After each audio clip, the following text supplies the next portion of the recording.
নমস্কার বন্ধুরা, আমি ঋত্বিকা, গল্পের তরীর একজন মাল্লা। আর আপনারা হলেন এই তরীর যাত্রী। সকলকে জানাই নতুন বছরের অনেক অনেক শুভেচ্ছা। আজ আমাদের কাছে একটি বিশেষ দিন। ঠিক 1 বছর আগে আজকের দিনে গল্পের তরীর পথ চলা শুরু হয়েছিল। আপনাদের ভালোবাসায় আমরা নবিশ থেকে একটু একটু করে হয়েছি পরিণত। আগামী দিনে আপনাদের সমর্থন থাকলে আমরা আরও পরিপূর্ণ হওয়ার চেষ্টা করব। এই তো সবে শুরু। আচ্ছা, আমাদের জন্মদিন যখন কিছু স্পেশাল তো পরিবেশন করতে হয়, তাই আপনাদের জন্য আজকে থাকছে প্রথমবার এমন একটা উদ্যোগ যা সম্ভবত অডিও স্টোরি জগতে আগে কখনো হয়নি। আজ আপনাদের শোনাবো গল্পের তরী অরিজিনালসের প্রথম এপিসোড। গল্পের নাম কেসটা এখনো পেন্ডিং। এই গল্প আমাদের টিমের একাধিক সদস্যরা মিলে লিখেছেন। কলমে ছিলেন বৃষ্টি, সোমতীর্থ, পরমব্রত এবং দেশব্রত। গল্পের শুরু একজনের কলমে শুরু হয়ে অন্যদের কলমে পরিবর্তিত হয়ে বয়ে গেছে একেবারে অন্য গতিপথে।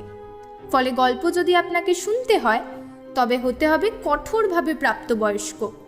তাহলে আর বেশি দেরি করে লাভ নেই, তরীর পাল তুলে দিই, ভেসে পড়া যাক আজকের নতুন আকর্ষণের সাথে, যার নাম কেসটা এখনো পেন্ডিং।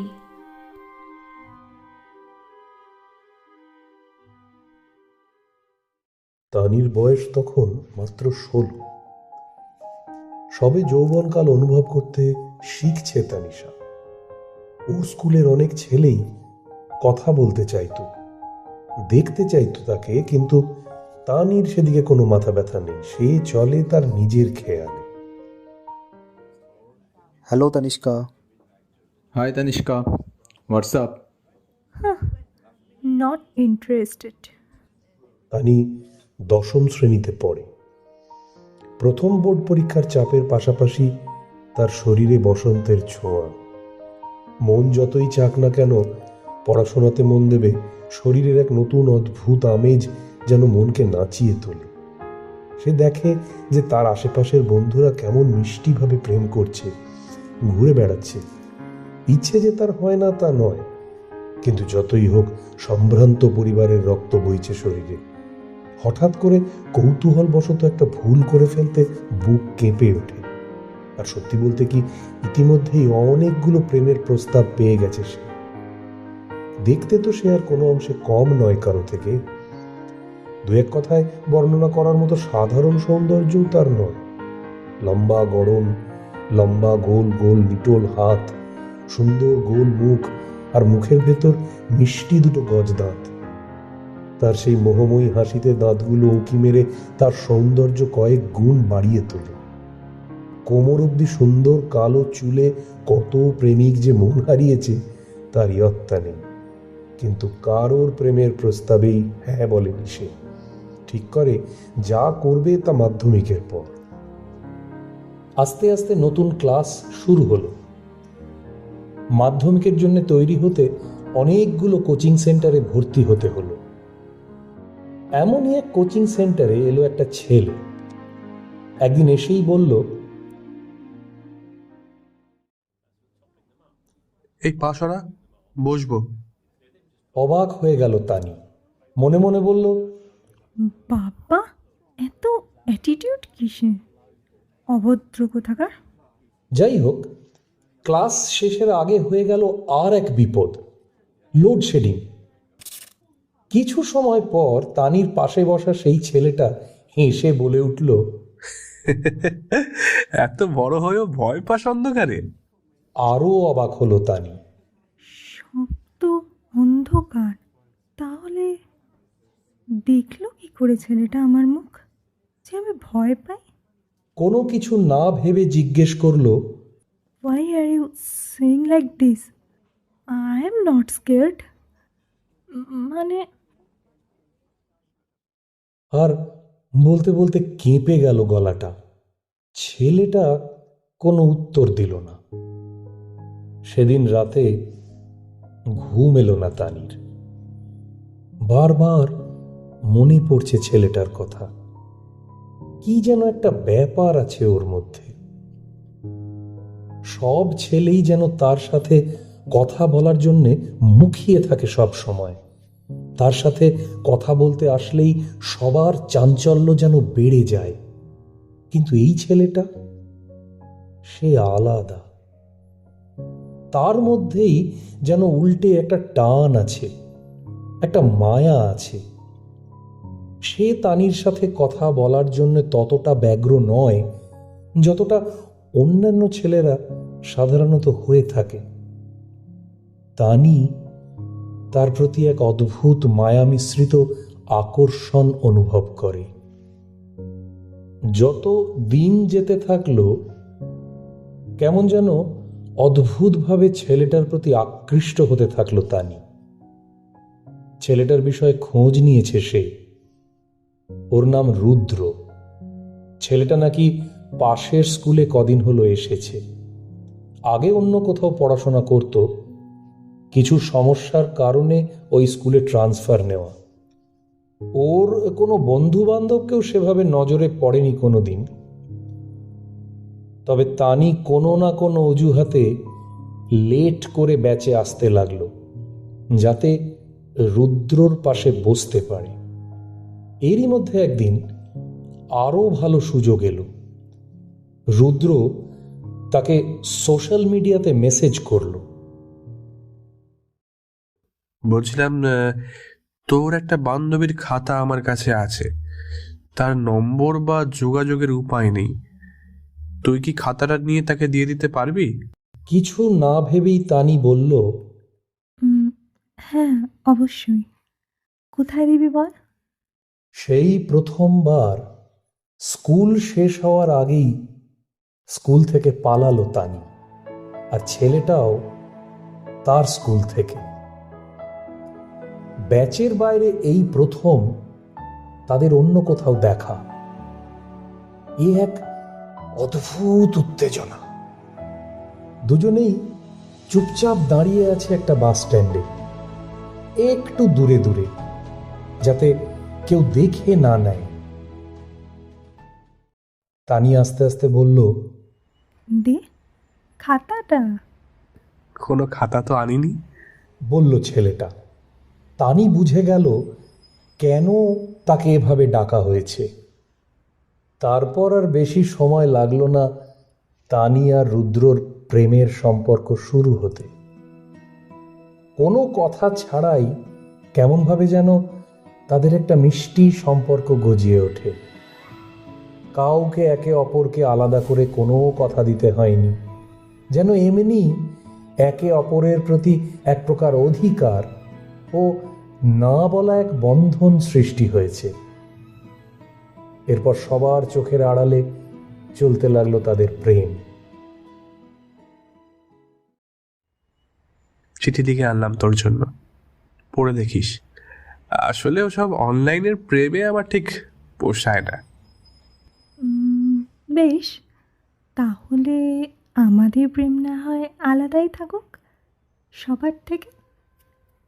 আজকালকার যুগের মতো নাই বা হলাম আমরা। তানি জবাব দিল। চলতে লাগলো তাদের চিঠির আদান প্রদান। ক্রমশ বাড়তে থাকলো শব্দের পরিমাণ। 4 পাতা, 6 পাতা, 8 পাতা। সময়ের সাথে সাথে তাদের সম্পর্কও এগিয়ে গেছে, পরিবর্তন হয়েছে, পরিণত হয়েছে।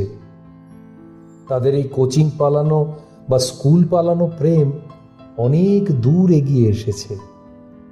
এখন তারা প্রায়ই সুযোগ খুঁজে পড়া বাঙ্ক করে একসাথে সময় কাটায়, অন্তরঙ্গ মুহূর্ত কাটায়। তানি নিজেকে লুটিয়ে দেয় রুদ্রের মধ্যে।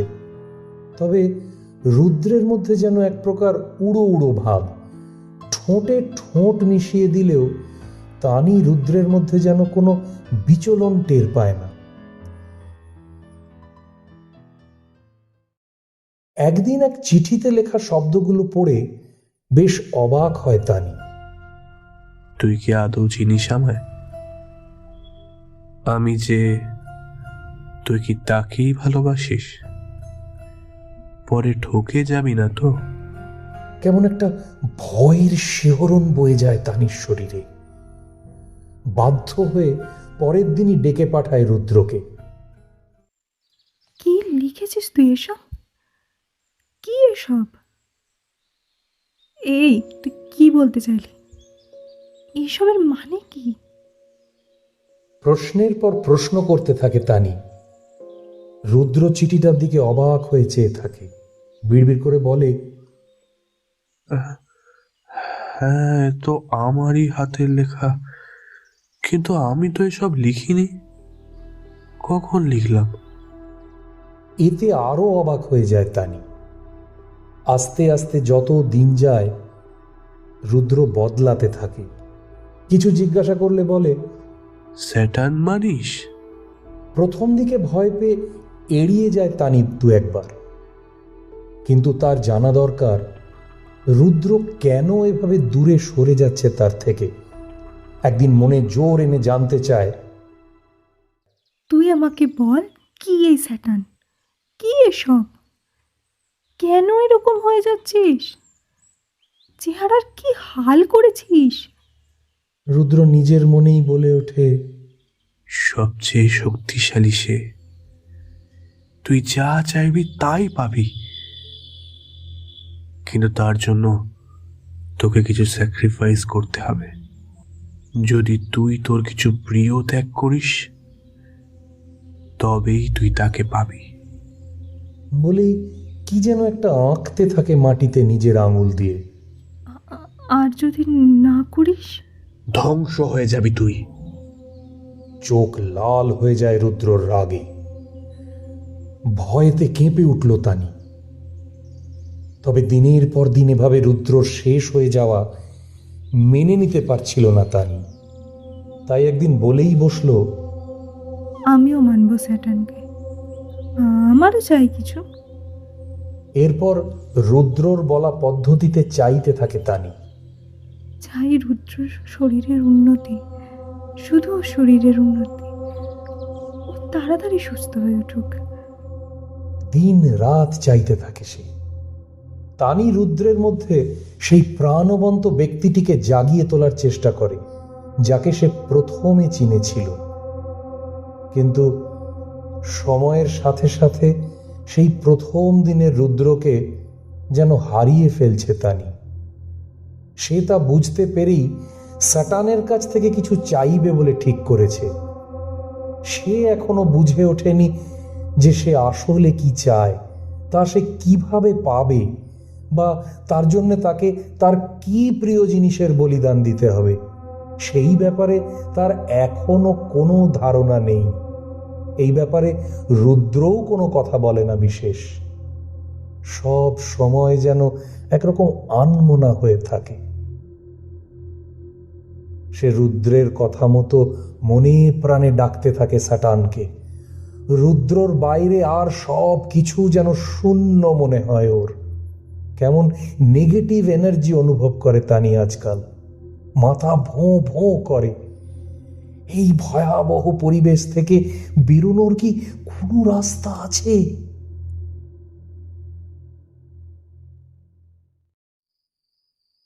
চাঁদের আলো এসে পড়েছে ভাঙা মন্দিরটার ওপর। মন্দির না বলে ধ্বংসস্তূপ বললেই ভালো হয়। ঘন জঙ্গলের ভিতরে হাজার উপেক্ষার সাথে দাঁড়িয়ে এই মন্দির।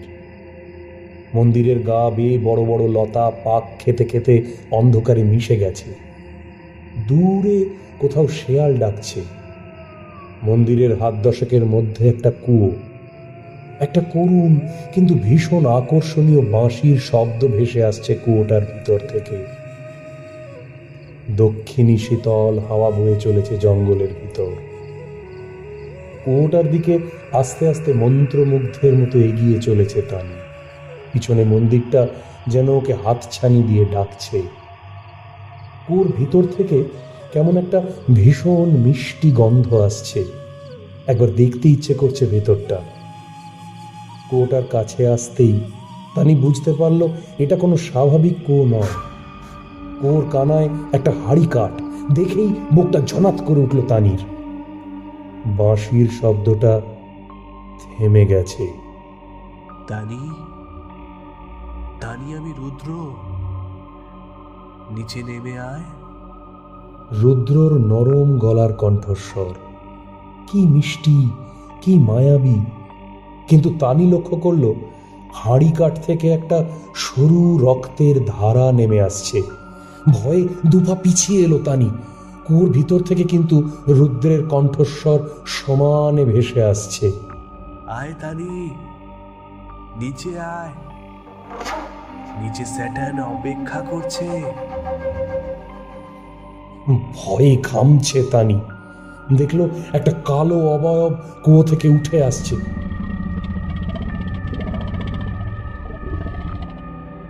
কিন্তু কিন্তু সেটা রুদ্র নয়, একটা নরপিশাচ। তানি, এসো তানি, কাছে এসো। একটা চিৎকার দিয়ে তানি পালাতে থাকে।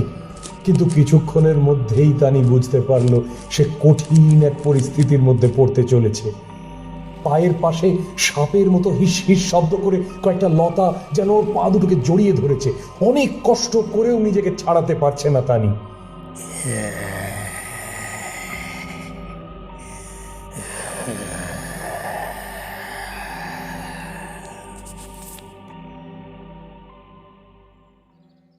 বিছানায় ধড়ফড় করে উঠে বসলো তানি। ঘামে সারা শরীর ভিজে যাচ্ছে। ঘড়ির অ্যালার্মটা বেজে চলেছে। সন্ধে 5টা। পড়তে যেতে হবে। বুকের ধুকপুকুনিটা বেড়েই চলেছে। হার্ট অ্যাটাক হবে না তো? পাশের টেবিলে রাখা জলের বোতলটা খুলে ঢক ঢক করে অনেকটা জল খেলো তানি।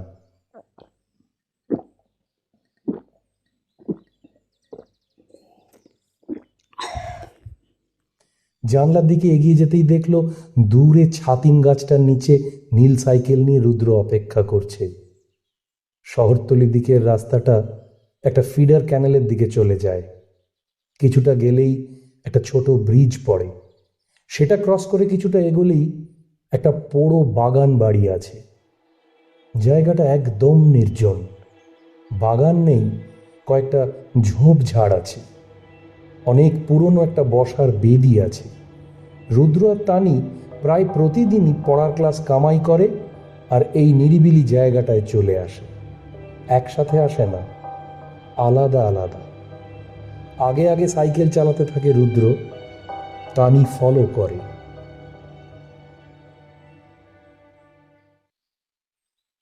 ওরা এই পোড়ো বাগান বাড়ির বেদিটাতে এসে বসলেই দুজন দুজনের প্রতি অসম্ভব একটা টান অনুভব করে যেন। রুদ্র যখন তানিকে ছোঁয়, তানির শরীরের প্রত্যেকটা শিরা উপশিরা যেন আরো বেশি করে রুদ্রর এই পরশ খুঁজতে থাকে, চাইতে থাকে। আর তানি যখন চুমু খেতে শুরু করে তখন রুদ্র একটা নিথর পাথরের মতো হয়ে যায়। যেন তানির স্নেহ, তানির আদর, তানির খিদে ওর সমস্ত শরীরকে ভালোবাসার সমুদ্রে অবশ করে ফেলেছে।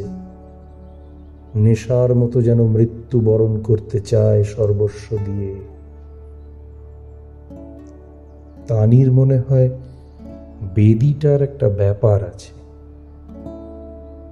শুধু বেদিটার কেন, এই পুরো বাগান বাড়িটার মধ্যেই একটা ব্যাপার আছে। এটারই পিছনের একটা আউট হাউসে রুদ্র সাতানের উপাসনা করে। কিন্তু আজ যেন তানি কিছুটা অপ্রতিভ। কিরে, তোর শরীর খারাপ নাকি? না তো। তাহলে আমার ভয় করছে রুদ্র। রুদ্র বলেছে আজ সন্ধ্যায় সে তানির সাথে সাটানের পরিচয় করাবে। বাগানবাড়ির পিছনের আউট হাউসে, যেখানে বসে রুদ্র সাটানের আরাধনা করে, সেই গোপন স্থানে তানিকেও নিয়ে যাবে। ওদিকটা তার যাওয়া হয়নি এখনো। জানিস, আমি না একটা নাইটমেয়ার দেখেছি। কি নাইটমেয়ার? ওই স্যাটার্ন একটা কুয়োর মধ্যে থেকে উঠে আসছে একটা জঙ্গলে। কোন জঙ্গল? সে তো জানি না, তবে একটা ভাঙা মন্দির আছে। আচ্ছা তানি, আজ যে আমরা এখানে এসেছি সেটা কেউ জানে না তো? কে জানবে আবার? না না না না না, মানে এখানকার কথা কিন্তু কাউকে বলবি না, হ্যাঁ? কারণ এই উপাসনা অত্যন্ত গোপনে করতে হয়। জানাজানি হয়ে গেলে সেটা না আস্তে আস্তে আমাদের শরীরের সমস্ত রক্ত চুষে নেবে। আচ্ছা বাবা, ঠিক আছে, বলবো না।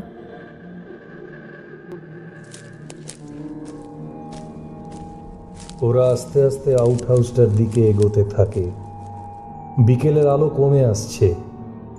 পড়ন্ত আলোর কিছু ছটা এসে পড়েছে সামনের বিশাল ন্যাড়া গাছটার উপর। কোনো পাতা নেই গাছটার, মৃত। ধূসর ডালপালাগুলো নিয়ে কিম্ভূত কিমাকার একটা দৈত্যের মতো দাঁড়িয়ে আছে যেন। গাছটা ছাড়িয়ে কিছুটা গেলেই আউট হাউসের বারান্দা। আগাছার ঝোপঝাড় পেরিয়ে ওরা বারান্দায় গিয়ে উঠল। মেঝেতে কয়েক পরত ধুলো। রুদ্র দরজার নব ঘুরিয়ে একটা ঠেলা মারল। একটা বিচ্ছিরি আওয়াজ করে দরজাটা খুলে গেল। ভেতরটা ভালো দেখা যাচ্ছে না। পকেট থেকে দেশলাই আর মোমবাতি বার করলো রুদ্র। তানির প্রচন্ড ভয় করছে। এর আগে এরকম অভিজ্ঞতা হয়নি ওর। মোমবাতি জেলে রুদ্র আর তানি দরজার ভিতরে ঢুকল। মোমবাতির আলোয় তানি দেখতে পায় যে অধিকাংশ ঘরটাই ফাঁকা। বেশ বড় আর উঁচু ঘরটা। দরজা খুলে ঢুকেই একটা ছোট হল ঘর। সেটায় প্রবেশ করলে ঘরের পিছনের দিকের দেওয়াল ঘেঁষে একটা ঘর, আর তার সামনের দিকে একটা রান্নাঘর। অপর প্রান্তে ঢুকেই বাম দিকে একটা বেশ বড় বাথরুম। চারিদিকে ভালো করে নজর ঘোরায় তানি। দেওয়ালগুলো খুব একটা জরাজীর্ণ বলে মনে হয় না। বাইরে থেকে দেখে যেমন লাগছিল সেই তুলনায় ঘরের ভিতর ঢুকে যথেষ্ট পরিষ্কার বলেই মনে হচ্ছে। আসবাব বলতে ঘরের ভেতর কিছুই নেই, শুধু একটা 3 থেকে 4 জন বসতে পারে এমন একটা বড় লম্বা সোফা এবং সোফা লাগোয়া একটা টেবিল। এমন জায়গায়, এমন পরিত্যক্ত বাড়িতে তানি কখনো আসেনি। তার ক্ষেত্রে ভয় পাওয়াই স্বাভাবিক, কিন্তু তার যেন ভয় লাগলো না মোটেই। রুদ্রের সাথে থাকলে সে যেন অনেক বেশি সাহসী হয়ে ওঠে। সব রকম পরিস্থিতির সাথে মানিয়ে নেওয়ার ক্ষমতা বেড়ে যায় কয়েক গুণ। সে মনে মনে ভাবতে থাকে যে রুদ্র তাকে এই জায়গাটার ব্যাপারে আগে কেন বলেনি। বললে হয়তো এতদিনে রুদ্রকে সে মন ভরে আদর করে ফেলতে পারত। হয়তো তাহলে কোনো ব্যবধান থাকতো না তাদের শরীর আর আত্মার মধ্যে। যাই হোক, দেরি হলো না হয়, তাতে কি? এখন তো অগাধ সুযোগ আছে। এখন ওদেরকে দেখে ফেলার কোনো ভয় নেই। তারা একে অপরের মধ্যে অনায়াসেই নিজেকে লুটিয়ে দিতে পারে। এই কথাগুলো ভেবে রুদ্রের হাতটা চেপে ধরে তাকে নিজের দিকে ঘুরিয়ে নেয় তানি। তাকায় সোজা রুদ্রের চোখের দিকে। রুদ্র একটা বার নজর মিলিয়ে চোখ নামিয়ে নেয়। তানি রুদ্রর মুখটা 2 হাতে ধরে ওঠায়, আবার চোখে চোখ রাখে। রুদ্র নিজেকে সামলানোর চেষ্টা করে, যেন তার মধ্যে কোনো যুদ্ধ চলছে, যেন সে নিজের সাথেই লড়ছে। তানি বুঝতে পারে রুদ্রর বিচলিত মনের হাল। সে বলে ওঠে, নিজেকে আটকাস না, কর তোর যা করার আছে। দেখা আমাকে, কি দেখাবি? আমি তো জানি সেই খাতা দেওয়ার মতো এটাও একটা নিছক বাহানা। রুদ্র কথা বলে না কিছুক্ষণ। কোনো একটা চিন্তায় যেন হারিয়ে যায়। তারপর হঠাৎই রুদ্রের মধ্যে খুঁজতে থাকা সেই প্রাণবন্ত মানুষটাকে যেন খুঁজে পায় তানি। রুদ্র একবার চোখটা নিচে নামিয়েই আবার তাকায় তানির চোখের দিকে। তানি দেখতে পায় সেই চোখে যেন পূর্বের ক্লান্তির কোনো লেশমাত্র নেই। আছে জ্বলতে থাকা অদম্য কোনো এক ইচ্ছে, যেন এক দীর্ঘ ঘুমের পর আবার জেগে উঠেছে নিজের সর্বশক্তির সাথে। তানি জড়িয়ে ধরে রুদ্রকে, রুদ্র দ্বিগুণ চাপে জড়িয়ে ধরে তাকে। বেশ কিছুক্ষণ এইভাবে থাকার পর রুদ্র তানির সুন্দর মুখখানা নিজের দুহাতের মধ্যে ধরে, মনোনিবেশ করে পালকের মতো পাতলা কোমল ওষ্ঠ যুগলের মধ্যে। তৃপ্তিতে চোখ জুড়িয়ে আসে তানির। এইটাই তো সে চাইছিল, চাইছিল সেই আগের জীবনী শক্তিতে ভরপুর রুদ্রকে জাগিয়ে তুলতে। তাহলে তাহলে আজ সে পেরেছে। রুদ্রর গুজে পড়া গেঞ্জিটা এক টানে তুলে ফেলে তার বেল্টের ফাঁস থেকে। অনুভব করে রুদ্রের হাত তার গোপন অঙ্গের কাছে পৌঁছতে চাইছে। শরীরে এক বিদ্যুৎ অনুভব করে তানি। রুদ্রের একটা হাত নিজের হাতে নিয়ে সে রাখে নিজের বুকের ওপর। রুদ্র যেন চমকে যায় খানিকক্ষণের জন্যে।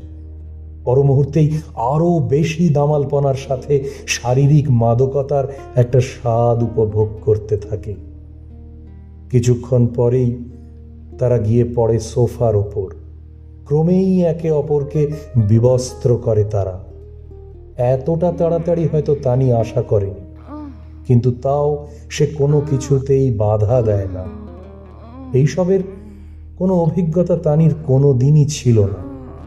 তাই যতই তাদের ঘনিষ্ঠতা বাড়তে থাকে ততই তানির মনের মধ্যে একটা ভয়ের সঞ্চার হতে থাকে।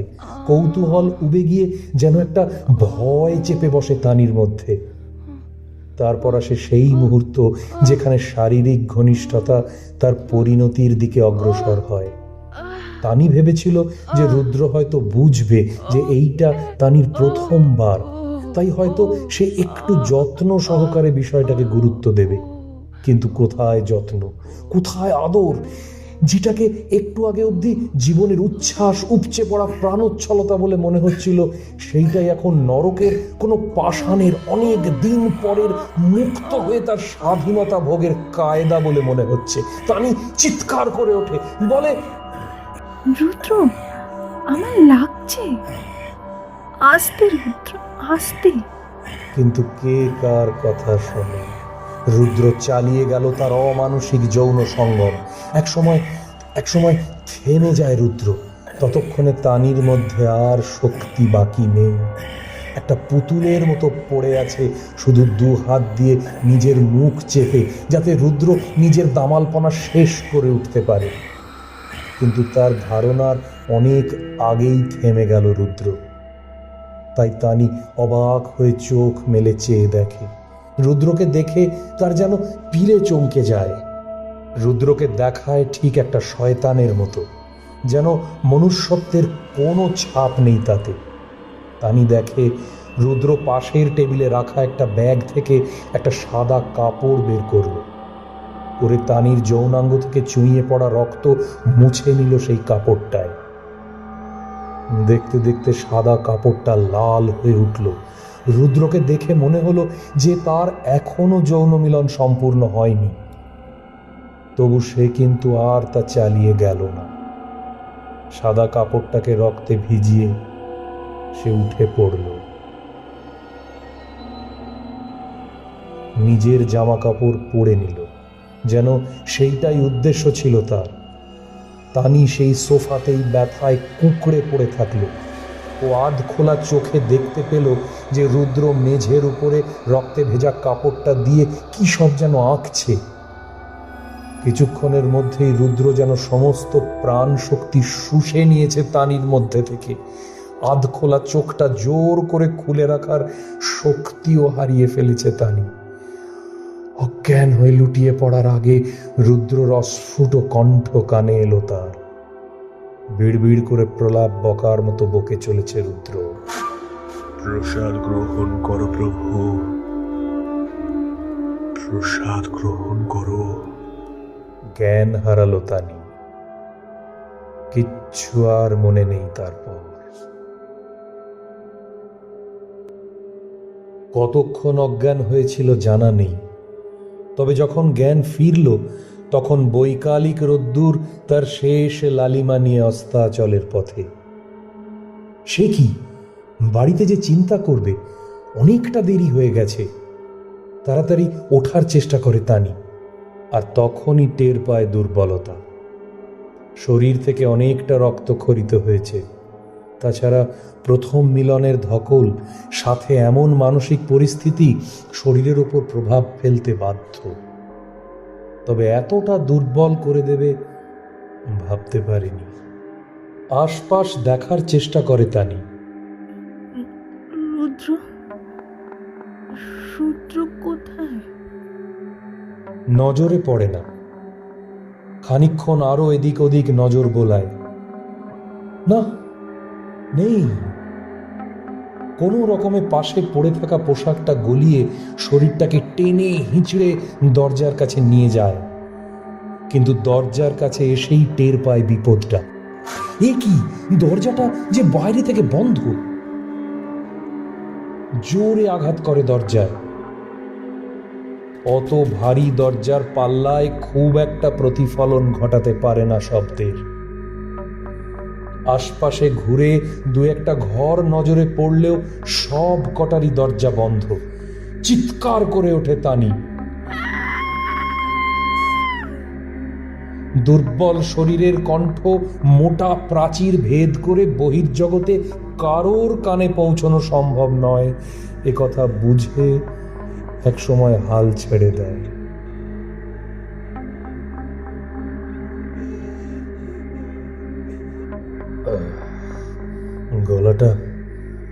গলাটা শুকিয়ে আসছে। ব্যাগ হাতের জলের বোতল বার করে গলাটা ভিজিয়ে নেয় তানি। এইটুকুই সম্ভব। হঠাৎ মনে পড়ে, তাই তো, সে যখন বাড়ি থেকে বেরিয়েছিল তখন তো সন্ধে ছিল। তাহলে টানা একদিন এই বাড়িতে পড়ে ওদিকে না জানি এতক্ষণে কি হুলস্থুল লেগে গেছে। সত্যি হুলস্থুল লেগেছে বটে তানির বাড়িতে। একটা সদ্য যৌবনা মেয়ে সন্ধেবেলা বেরিয়ে রীতিমতো উধাও। পড়তে যাওয়ার কথা ছিল, ফোন করে জানা গেল সেখানেও যায়নি। বন্ধু বান্ধবী কেউ জানেও না। বাধ্য হয়ে থানায় জানান দীপেন্দুবাবু। থানার বড়বাবুর সাথে ভালো সম্পর্ক থাকায় তদন্তও শুরু হয় পুরো দমে। বড়বাবু মানস অধিকারী তদন্তের শুরুটাই করলেন সহপাঠীদের জেরা করার মধ্যে দিয়ে। আচ্ছা, তোমরা তো জানো যে তোমাদের বান্ধবী তানিশাকে খুঁজে পাওয়া যাচ্ছে না। তোমরা আমাকে একটু সাহায্য করো ওকে খুঁজে বের করতে। ব্যাপারটা খানিক জটিল। আজকালকার বাচ্চাদের জেরা করা খুব চাপের। একটু এদিক থেকে ওদিক হলেই জবাবদিহি করতে হবে সর্বত্র। তাছাড়া এই টেক স্যাভি জামানার বাচ্চারা সব এক একটা অবতার। যাই হোক, প্রথম জিজ্ঞাসাবাদে বেশ হতাশই হতে হলো। আজকালকার বাচ্চারা নিজেদের নিয়েই একটা জগৎ করে রাখে, তার বাইরে অন্যদের নিয়ে ভাববার সময় কই। তবে খানিক সুন্দরী আর অহংকারী হওয়ায় ছাত্রীদের থেকে ক্লাসের ছাত্ররা বেশ গুরুত্ব দিত তানিকে, এটা বোঝা গেল। অনেকেই তানির জন্য বেশ পাগল। তাদের মধ্যে একজনের সাথে কথা বলে একটা গুরুত্বপূর্ণ তথ্য পাওয়া গেল। তানি নাকি ইদানিং একটা নতুন ছেলের সাথে ঘোরাফেরা করত। আরো কয়েকজন অবশ্য বলল ছেলেটার কথা। ছেলেটাকে সেভাবে কেউ চেনে না। ছেলেটার স্কুল রেজিস্টার থেকে ছেলেটার ঠিকানা নিয়ে সেখানে গিয়ে খোঁজ মেলেনি ছেলেটার। স্কেচ আর্টিস্ট ডেকে ছেলেটার স্কেচ করানো হলো। আশেপাশে ঘুরিয়ে ফায়দা হলো না খুব একটা।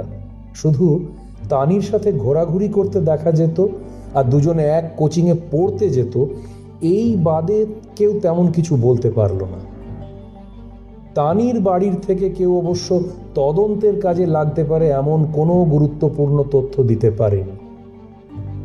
তানি নিখোঁজ হওয়ার সাথে এই রুদ্রর যে একটা যোগাযোগ আছে, এই ব্যাপারে মানসবাবু এখন মোটামুটি নিশ্চিত। রুদ্রর একটা ফটো সার্কুলেট করা হয়েছে আশপাশের থানাগুলোতে। গত 24 ঘন্টায় প্রোগ্রেস বলতে এইটুকুই।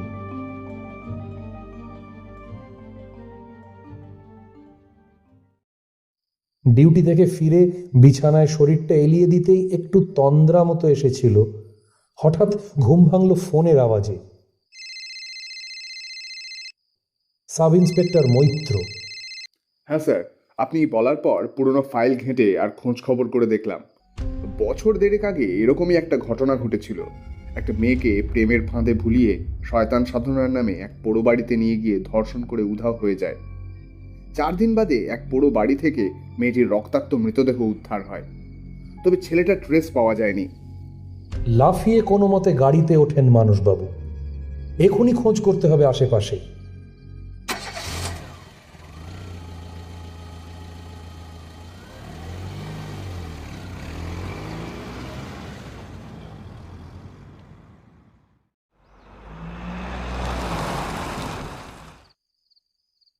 এই অঞ্চলে পোড়ো বাড়ি আছে মাত্র 2টো, তবে দুটোতেই তন্ন তন্ন করে কিছুই পাওয়া গেল না। তল্লাশি শেষ হতে হতে ভোরের আলো ফুটেছে, সবে বেরোতে যাবেন, হঠাৎই নজরে পড়ল দূরে একটা আউট হাউসের মতো কিছু দেখা যাচ্ছে, জঙ্গলে ঢাকা। অন্ধকারে এতক্ষণ কেউ খেয়াল করেননি।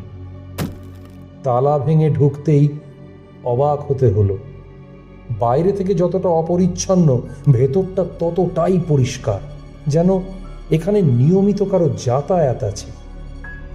লাগোয়া 2-3টে ঘরের তালা ভাঙতেই উদ্ধার হলো তানি।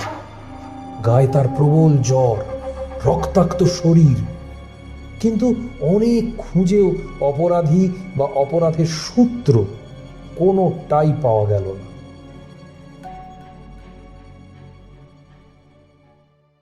তানিকে মেডিকেল টিমের হাতে তুলে দিয়ে ইন্সপেক্টর মানসবাবু সুখবরটা জানালেন দীপেন্দুবাবুকে। খানিকক্ষণের মধ্যে তিনিও এসে উপস্থিত হলেন। চোখ ভেঙে তার তখন কৃতজ্ঞতার জল। কিভাবে যে আপনাকে ধন্যবাদ জানাবো সেই ভাষা আমার জানা নেই। দেখুন, তার দরকার নেই। মেয়েটার ঠিকঠাক চিকিৎসা করান, স্পেশাল কেয়ার নিয়ে ওকে স্বাভাবিক জীবনে ফিরিয়ে নিয়ে আসুন। তবে তদন্তের প্রয়োজনে পরে ওকে ডাকতে হতে পারে। আশ্বস্ত করলেন মানুষ। বিদায় নিলেন দীপেন্দুবাবু। তারপর ইনভেস্টিগেটিং টিমকে জায়গাটা ঘেরাও করে নজরে রাখার নির্দেশ দিয়ে জিপে উঠলেন মানুষ অধিকারী।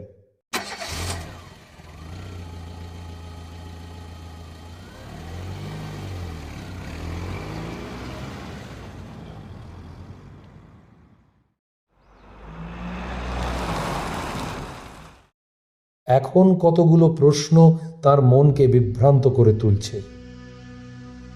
একটা কিং সাইজ সিগারেট ধরালেন তিনি। 1.5 বছর আগে ঘটা ধর্ষণের ঘটনার সাথে যদি রুদ্রই যুক্ত থাকে, তবে ক্লাস 10-এ পড়ার মতো বিশ্বাসযোগ্য চেহারা সে কিভাবে তৈরি করল? আগের ঘটনার ক্ষেত্রেও অপরাধীর কোনো চিহ্ন পাওয়া যায়নি। কেস ছিল অমীমাংসিত। কিভাবে? কে এই রুদ্র? আদৌ রক্ত মাংসের মানুষ তো? এই আউট হাউসের সাথে তার কি যোগাযোগ? তার টার্গেট এই নাবালিকা তানিকেই বা হতে হলো কেন? মিলছে না, কিচ্ছু হিসেব মিলছে না। এরপর তানিকে কয়েকবার জিজ্ঞাসাবাদের জন্য ডেকে পাঠিয়েছিলেন মানসবাবু। তবে আজ বছর 4 বাদেও এখনো ট্রেস করতে পারেননি রুদ্রকে। শুধু আজও মাঝে মাঝে খবরের কাগজে। স্যার, আজকের কাগজটা পড়েছেন? আবারও সেই এক খবর। অজ্ঞাত পরিচয় যুবকের প্রেমে সাড়া দিয়ে শয়তানের শিকার হলো স্কুল ছাত্রী।